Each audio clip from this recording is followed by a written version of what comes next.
joining us this afternoon for what we believe is an incredibly important announcement for parents across our state.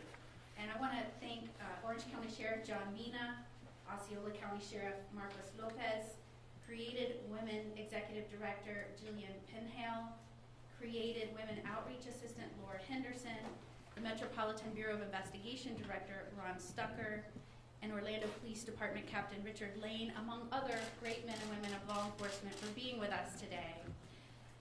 We are in the midst of Human Trafficking Awareness Month, and certainly human trafficking has garnered much attention in the last few years, especially since Florida ranks number 3 in the nation in reports to the National Human Trafficking Hotline.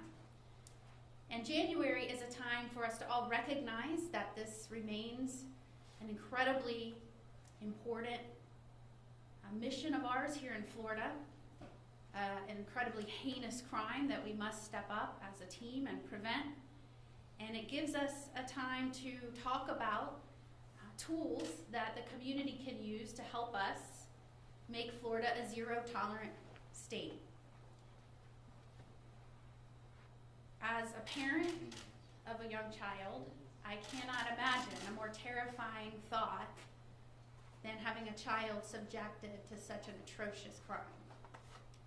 And so we in Florida questioned how we can be more proactive. Of course, as law enforcement, we are going to do everything within our power to identify when human trafficking is taking place, investigate, and prosecute traffickers. But how can we be better at preventing this crime from taking place? How can we, as parents and responsible community members, educators, what can we do to better protect our children? We need to talk about education, educating not just our children, but parents. And when I talk today a little bit about what we can do, I want to remind everyone that technology has exploded in the last decade. In fact, from the time the oldest boy in our family to now our youngest boy, the availability of online apps and websites where predators and human traffickers can lurk and access your children, that has grown exponentially. And so, as I sit here today and talk to parents and community leaders about educating children, I also want to stress that you need to educate yourself. I am involved in these investigations. I speak daily about incidents that happen around our states, and I'm still learning the apps and websites and technology where folks can prey upon children. And I'm a parent, just like everybody else. We know that 83% of human trafficking cases, the solicitation will begin online. And that's why we're all up here today, to tell you how important this month is, Human Trafficking Awareness Month. We all recognize this is an issue, and that technology puts our children today at greater risk of being targeted and lured and exploited than we could have ever imagined just a decade ago. And so today we're announcing a new tool, the 2022 Online Safety Toolkit. About half the kids in this country will get their first smartphone by age 11. And so if 83% of active sex trafficking cases involved online solicitation, we know that they are at risk. We know that there are apps and websites that actually put on their pages that predators are known to use the site. And so this online safety toolkit will list apps that parents should know about. Parents should know that there are websites and apps that are designed to allow you to talk to strangers. They should know that their kids, if they get access to this technology, will be talking to strangers. So what worked for us a decade in educating children about stranger danger, we now have to say to them, stranger danger online. You don't just look out for folks and recognize your surroundings and your circumstances when you're at the bus stop, or when you're walking to school, or when you're with your friends on the corner.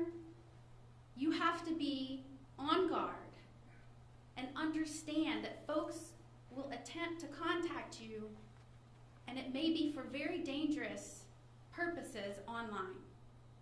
Stranger danger online. And so the toolkit will include apps that parents should know about, and all the tools that we have at our disposal, both from federal law enforcement, state law enforcement, and national organizations, compiled in one place for Florida parents to better educate and learn along with their children. It will also have a link to parental control guides for Apple and Android products.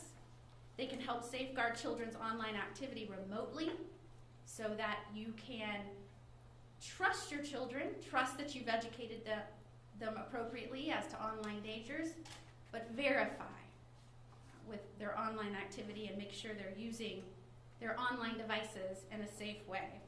Using the toolkit, parents can take control of their child's engagement online in a safe way. We want all our children to succeed in Florida, and we know that the internet and being online is going to be a part of that. It is now necessary in many educational institutions. We know that children are encouraged to do research online and do school projects online. And so with that encouraged engagement with online tools, we've also got to teach them how to do it responsibly. One simple tip that we have in my household for my young son: do not engage with or speak with anyone online that you don't know in person, in real life. If they're a friend in real life, they can be a friend online. Using simple tips like that and using the 2022 Online Safety Toolkit, parents can craft how they will protect their children, begin these important discussions in person, and then continue to take active steps to protect their children online. I'd like to welcome Created Women Executive Director Jillian Penhow to come up. And Jillian, I'm going to present to you a cabinet resolution signed by our governor and my fellow cabinet members honoring January as National Human Trafficking Awareness Month. Thank you so much for what your organization does to protect victims of human trafficking. Thank you so much. And thank you for being here as well. It's an honor to have you both here, and we're going to be hearing from both of them, and I'll invite you up to make a few comments. Thank you so much for this